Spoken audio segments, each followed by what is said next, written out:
Hello all. इस lecture में हम एक रेक्टिफिकेशन की एंट्री करेंगे और वो रेक्टिफिकेशन की एंट्री क्या है। An amount of ₹1000 withdrawn by the proprietor for his personal use has been debited to the trade expenses account। अब आपको पता है कि, कि एंट्री कुछ होनी चाहिए थी और यहाँ पे एंट्री कुछ हो गई है। तो हम ये देखेंगे कि सही एंट्री क्या हुई है, सही एंट्री क्या होनी चाहिए और गलत एंट्री क्या हो गई है। फिर उन दोनों को कंपेयर करके हम एक रेक्टिफिकेशन एंट्री बनाएंगे।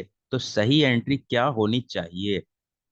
तो यानी कि देखो, 1000 रुपये प्रोपराइटर ने विड्रॉ किए हैं पर्सनल यूज के लिए। तो आपको पता होना चाहिए इसकी एंट्री क्या होनी चाहिए।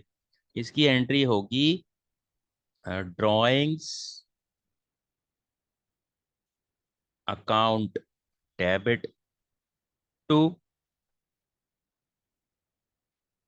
Cash account. ये एंट्री होनी चाहिए थी जब मालिक खुद कुछ भी अपने घर ले जाता है पर्सनल यूज के लिए बिजनेस से, तो हम किसको डेबिट करते हैं, हम ड्राइंग को डेबिट करते हैं। तो एंट्री यहाँ पे ये होनी चाहिए थी।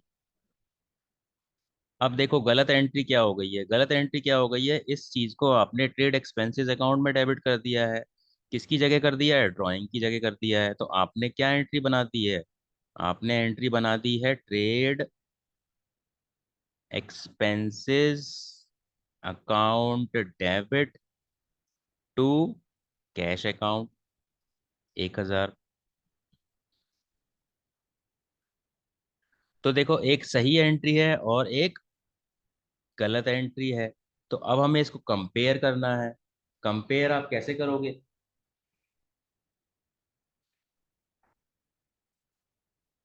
आप कैसे कंपेयर करोगे, पहले सही वाली एंट्री को देखो।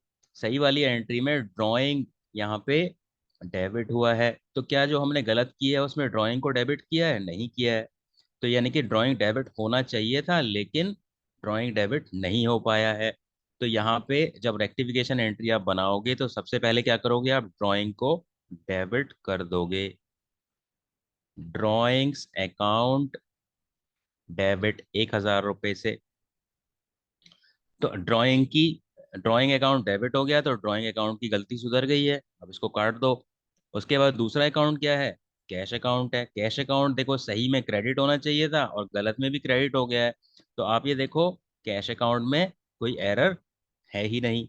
वैसे भी क्वेश्चन में बोला गया है कि ड्राइंग की जगह आपने ट्रेड एक्सपेंसेस अकाउंट को डेबिट कर दिया है, तो डेबिट जो किए हुए हैं अकाउंट उन्हीं में प्रॉब्लम है। डेबिट कुछ और करना चाहिए था, आपने कुछ और कर दिया। यानी कि डेबिट आपको किसको करना चाहिए था, ड्राइंग को डेबिट करना चाहिए था, आपने ट्रेड एक्सपेंसेस को डेबिट कर दिया है। तो ड्राइंग को जब डेबिट करना चाहिए था और नहीं किया है तो मैंने ड्राइंग को डेबिट कर दिया। अब यहाँ पे देखो गलत एंट्री में क्या है, आपका ट्रेड एक्सपेंसेस डेबिट हो गया है और ये गलत हो गया है, ये नहीं होना चाहिए था। तो जो अकाउंट डेबिट हो गया है और वो डेबिट नहीं होना चाहिए था, तो अब उसको बैलेंस करने के लिए आप क्या करोगे, उसको क्रेडिट कर दोगे। तो एंट्री में क्या बनाओगे, टू ट्रेड एक्सपेंसेस अकाउंट ₹1000। तो अब ये देखो आपकी ट्रेड एक्सपेंसेस की जो गलती थी अकाउंट में वो भी ठीक हो गई है। ठीक है। तो अब देखो आपकी ये रेक्टिफिकेशन एंट्री बन गई है और इसकी आप नरेशन क्या लिखोगे, इसकी नरेशन लिखोगे being 1000 drawings treated as trade expenses. ठीक है, 1000 जो ड्राइंग थे जिसको आपने ट्रेड एक्सपेंस की तरह ट्रीट कर लिया गलती से, नाउ रेक्टिफाइड।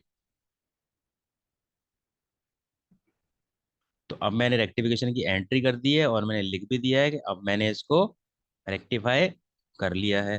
तो ये एंट्री हो गई आपकी रेक्टिफिकेशन एंट्री, और इसमें जो डेट वगैरह है वो आप डेट लिख दोगे। और जो जर्नल का फॉर्मेट होता है वो तो आपको पता ही होना चाहिए, date particulars, LF, debit rupees और क्रेडिट रुपीज। और ये है क्या, इसका नाम क्या है, इसका नाम है जर्नल।